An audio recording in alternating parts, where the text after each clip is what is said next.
BHK flat with 1110 SFT లో ₹1 కోటి మాత్రమే. బాచుపల్లి కెనడి గ్లోబల్ స్కూల్ కి 1 నిమిషం దూరంలో.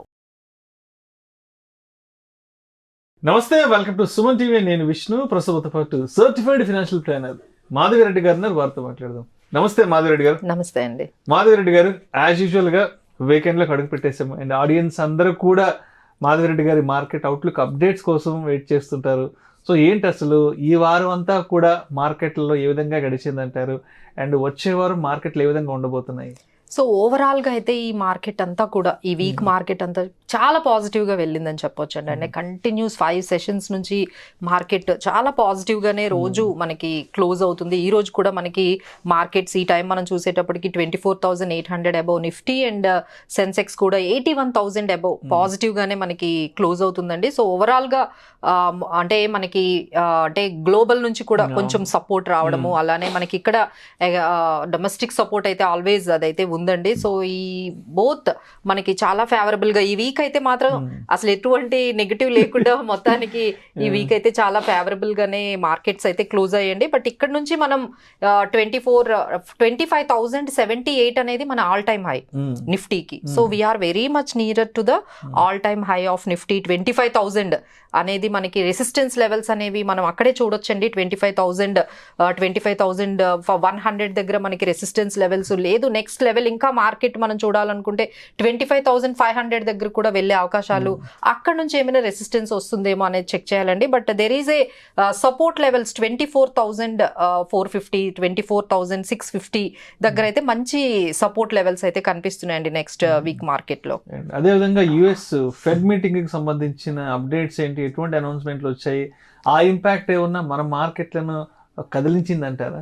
డెఫినెట్లీ అండి. ఇప్పుడు అంతా కూడా గ్లోబల్ ఇంపాక్ట్ అయితే మన మీద ఎక్కువగా ఉందండి. ఎందుకంటే ఇక్కడ మనకి ఏం పెద్ద నెగిటివ్ ఇంపాక్ట్ కానీ అనేది పెద్ద న్యూస్ మన డొమెస్టిక్ గా అయితే ఏం న్యూస్ లేదు. Right now everything is going well, so smooth గా వెళ్తుంది. సో మన మార్కెట్స్ ఏదైనా ఇంపాక్ట్ చేసేది ఏదైనా ఉందంటే అది యుఎస్ మార్కెట్ నుంచి వచ్చే అప్డేట్స్ ఏనండి. ఎస్పెషల్లీ ఫెడ్ అయితే మాత్రం ఒక వీక్ ఏమో పాజిటివ్ గా చెప్తున్నారు, ఒక వీక్ ఏమో ఇప్పుడైతే ఎస్పెషల్లీ జాబ్ క్లెయిమ్స్ అయితే చాలా ఎక్కువగా పెరిగాయని, తర్వాత జాబ్ మార్కెట్ అనేది కొంచెం అక్కడ స్ట్రగుల్ అవుతుంది అనే విషయం అయితే మాత్రం కన్ఫర్మ్ చేశారండి. అదైతే కన్ఫర్మ్ చేశారు. జాబ్ మార్కెట్ అయితే కాస్త డౌన్ ఉంది యుఎస్ లో, అంతవరకు అయితే కన్ఫర్మ్ అయితే మనకు వచ్చింది. సో ఇంకా ఇంట్రెస్ట్ రేట్స్ కానీ టైట్ చేస్తే ఎకానమీ చాలా ఇంకా సఫర్ అవుతుంది.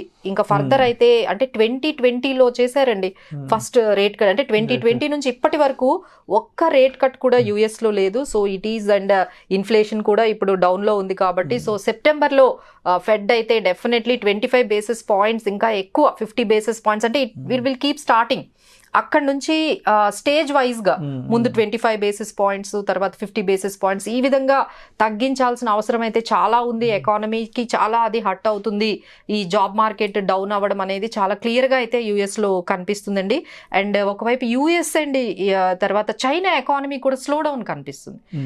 మనం ఎలా చెప్తున్నాం అంటే మన ఆయిల్ ఎస్పెషల్లీ ఈ క్రూడ్ ఆయిల్ ప్రైస్ ఏదైతే ఉందో ఈ ఎకనామిక్ యాక్టివిటీ యుఎస్ ఎకానమీ కానీ చైనా ఎకానమీ కానీ ఎకానమీస్ అనేవి స్లో డౌన్ అవుతున్నాయి అనే ఆ న్యూస్ ఎప్పుడైతే వచ్చిందో మనకి $76 పర్ బ్యారెల్ కన్నా తక్కువకి వెళ్ళిపోయిందంటే $82 పర్ బ్యారెల్ ఉండే క్రూడ్ ఆయిల్ ఇప్పుడు ఆల్మోస్ట్ $77 పర్ బ్యారెల్ ఇప్పుడు 76 కూడా వెళ్ళిపోయిందంటే అది కూడా ఒక ఇండికేటర్.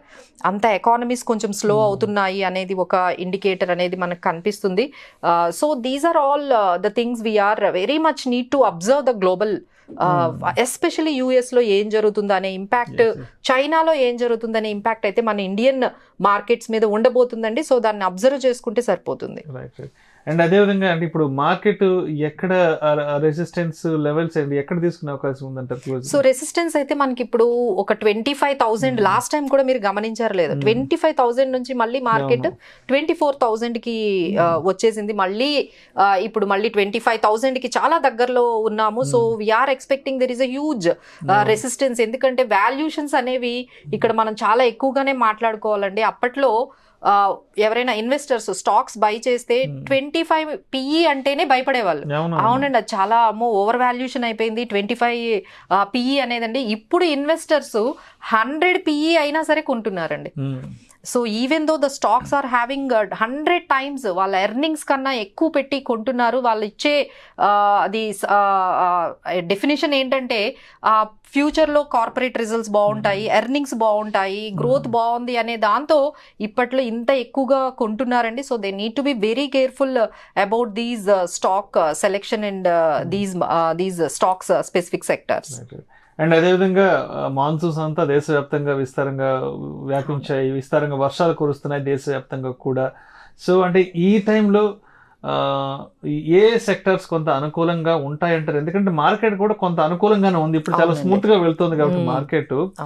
సో ఈ వీక్ లో కానీ లేదంటే ఈ మంత్ లో కానీ ఏ సెక్టార్స్ బాగా అనుకూలంగా ఉన్నాయంటారు మనం ఏదైనా చూస్ చేసుకోవడానికి? డెఫినెట్లీ అండి, కొన్ని సెక్టార్స్ ప్రాఫిట్ బుకింగ్ బాగా జరుగుతుందండి. Profit booking especially defence stocks మీరు చూస్తే చాలా వరకు ప్రాఫిట్ బుకింగ్ జరిగింది. అలానే పిఎస్యులో కూడా, పిఎస్యు బ్యాంక్స్ లో కూడా చాలా ప్రాఫిట్ బుకింగ్ జరుగుతుంది. సో ఇలాంటప్పుడు sector selection, stock specific selection అనేది చాలా ఇంపార్టెంట్ అవుతుంది. సో పాజిటివ్ గా చూసుకుంటే ఫైనాన్షియల్స్ ఉన్నాయండి. ఫైనాన్షియల్స్ లో ఎస్పెషల్లీ ఇన్సూరెన్స్ కంపెనీస్ అండి. అంటే ఇన్సూరెన్స్ కంపెనీస్ ఏవైతే వాళ్ళ నంబర్స్ పోస్ట్ చేశారో సో చాలా ఇంప్రెసివ్ గా ఉన్నాయండి. యూటేక్ హెచ్డిఎఫ్సి లైఫ్ కానీ, SBI life, ICICI, prove, max financials ఇవైతే చాలా పాజిటివ్ గా ముందుకు వెళ్తున్నాయండి. ఎందుకంటే వాళ్ళు చాలా మంచి రిజల్ట్స్ ని పోస్ట్ చేయగలిగారు, వాళ్ళ ప్రీమియమ్స్ కూడా చాలా వరకు ఇంప్రూవ్ అయ్యాయి. సో దీన్ని బట్టి మనం దీన్ని పాజిటివ్ గా చూసి ఈ సెక్టార్ లో ఇన్సూరెన్స్ స్పేస్ లో ఈ కంపెనీస్ ని ఒకసారి మీరు మానిటర్ చేసుకోవచ్చండి. నెక్స్ట్ దీన్ని మనం ఆల్రెడీ చెప్పుకున్నాం, ఈ క్రూడ్ ఆయిల్ అనేది చాలా వరకు తగ్గిపోయింది. అంటే $82 నుంచి మనకి ఇప్పుడు $76 per barrel అయింది. దీనివల్ల మనకి కొన్ని ఆయిల్ కంపెనీస్ కొంచెం పాజిటివ్ గా కనిపిస్తున్నాయండి. లైక్ హెచ్పిసిఎల్ కానీ, బీపీసీఎల్ కానీ, ఇలాంటి కొన్ని ఆయిల్ మార్కెటింగ్ కంపెనీస్ ని కూడా మనం పాజిటివ్ గా ఇలాంటి టైంలో మీరు ఏమైనా సెక్టార్స్ ని పిక్ చేసుకోవాలంటే, సో మనకి ఈ ప్రాఫిట్ బుకింగ్ అయితే డిఫెన్స్ అండ్ పిఎస్యులో జరుగుతుంది. అండ్ పాజిటివ్ గా అయితే మనకి ఫార్మా ఉంది, ఫైనాన్షియల్ సర్వీసెస్ ఉంది, ప్యాకేజింగ్ ఉంది. సో ఇలాంటి సెక్టార్స్ ని చూస్ చేసుకుంటే బాగుంటుంది. అదేవిధంగా ఈ టాక్సేషన్ కోడ్స్ కి సంబంధించి, టాక్సేషన్ యాక్ట్స్ కి సంబంధించి నిర్మలా సీతారామన్ గారు ఏదో ఒక న్యూస్ ఒకటి లీక్ చేశారు. ఏంటి అసలు, దేని గురించి అసలు? సో ఇప్పుడు ఏదైతే మనకి ఇన్కమ్ ట్యాక్స్ యాక్ట్ 1961 ఉందో అది 60 years నుంచి మనం అదే ఫాలో అవుతున్నాము. So that need to be replaced. That need to B replace to make it more easier to understand. అంటే ఆ యాక్ట్ అనేది అప్పట్లో రాసింది చాలా లీగల్ టర్మ్స్ లో చాలా టఫ్ గా ఉంది, కామన్ పర్సన్ కి అర్థం అవ్వాలి అంటే. సో ఇంకొంచెం ఈజీగా అందరూ సింప్లిఫై గా ఉండాలి అనేది ఒకటి ఇండికేషన్ ఇచ్చిందండి. తానే ఇంకొక ఇండికేషన్ కూడా ఏమి ఇచ్చారంటే 72% అందరూ కూడా అంటే ఇప్పుడు న్యూ ట్యాక్స్ రిజిమ్ కి వచ్చేసారు.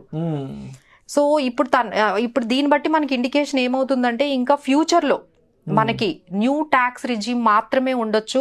సో వాళ్ళు చెప్పేది ఏంటంటే ఎప్పుడైతే maximum people new tax regime కి వచ్చేస్తారో నెమ్మదిగా ఓల్డ్ ట్యాక్స్ రిజిమ్ ని, ఈ ఎగ్జంప్షన్స్ ని మొత్తం క్లోజ్ చేసి కంప్లీట్ గా మనం న్యూ ట్యాక్స్ రిజిమ్ లోకే వచ్చేసే అవకాశాలు ఉన్నాయని తను నెమ్మదిగా మనకి ఇండికేషన్ దీని ద్వారా మనకి ఇస్తున్నారని అయితే తెలుస్తుందండి. నెక్స్ట్ బిగ్గెస్ట్ న్యూస్ ఏముందంటే బజాజ్ ఫైనాన్స్ వాళ్ళు ఒక ఐపీఓకి, బిగ్ ఐపీఓకి మనకి తీసుకొస్తున్నారండి. మేబీ ఎర్లీ సెప్టెంబర్లో ఉండొచ్చు. చాలా పాజిటివ్గా అందరూ కూడా ఈ ఐపీఓ గురించి ఎదురు చూస్తున్నారు. So take these more information on these. ఈ బజాజ్ ఐపీఓ అనేది చాలా ఇంపార్టెంట్. అంటే బజాజ్ ఫైనాన్షియల్స్ సంబంధించిన ఈ ఐపీఓ వస్తుందండి. వాళ్ళవి ఆల్రెడీ మనం చూసాము, బజాజ్ ఫైనాన్స్ కానీ ఇవన్నీ చాలా సక్సెస్ఫుల్ గా వెళ్ళాయి. సో ఇప్పుడు అందరూ కూడా దీన్ని ఎదురు చూస్తున్నారు. So take some information on these. ఒకసారి దీన్ని కూడా ఫాలో చేస్తే ఈ ఇన్ఫర్మేషన్, ఈ బజాజ్ ఫైనాన్స్ ఐపీఓ కూడా చాలా ఇంట్రెస్టింగ్ న్యూస్ అండి. అండ్ అదేవిధంగా 26th మండే నుంచి మార్కెట్స్ ఏ విధంగా ఓపెన్ అయ్యే అవకాశం ఉందంటారు? నెక్స్ట్ వీక్ ఏమైనా చెప్పగలరా మార్కెట్ ప్రిడిక్షన్?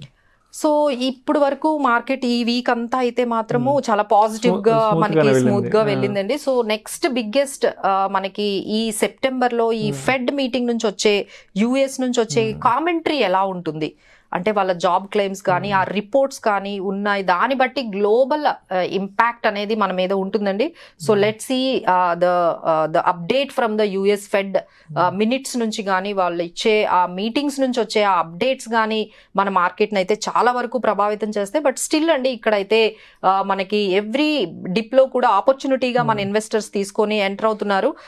బట్ అలానే ప్రాఫిట్ బుకింగ్ కూడా కొన్ని కంపెనీస్లో జరుగుతుంది. చాలా జాగ్రత్తగా ఎంట్రీ తీసుకునేటప్పుడు మీరు ఆ స్టాక్ స్పెసిఫిక్గా మీరు ఆ పీఈస్ అవన్నీ కూడా చెక్ చేసుకొని ఫండమెంటల్గా స్ట్రాంగ్గా అండ్ ఆ సెక్టార్లో గ్రోత్ చూసుకొని మనం కొంచెం ఇన్వెస్ట్ చేస్తే బాగుంటుందండి. అంటే it is need not to be always follow the Nifty.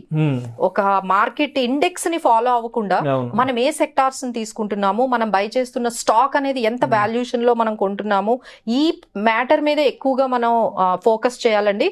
Rather than ఈ మార్కెట్ ఇండెక్స్ అనేది నిఫ్టీ ఇండెక్స్ అనేది అప్ అండ్ డౌన్ అనేది జరుగుతూనే ఉంటుంది. So focus on stock specific అండి. Thank you so much Madhavi Reddy గారు. Thank you. ఈ వారం అంతా మార్కెట్లో ఏం జరిగింది, వచ్చే వారం మార్కెట్లో ఏం జరగబోతోంది అనే కంప్లీట్ మార్కెట్ అవుట్లుక్ అంతా కూడా మన ప్రేక్షకులకు మీ అనాలిసిస్ ద్వారా చాలా చక్కగా తెలియజేశారు. Thank you so much madam. Thank you.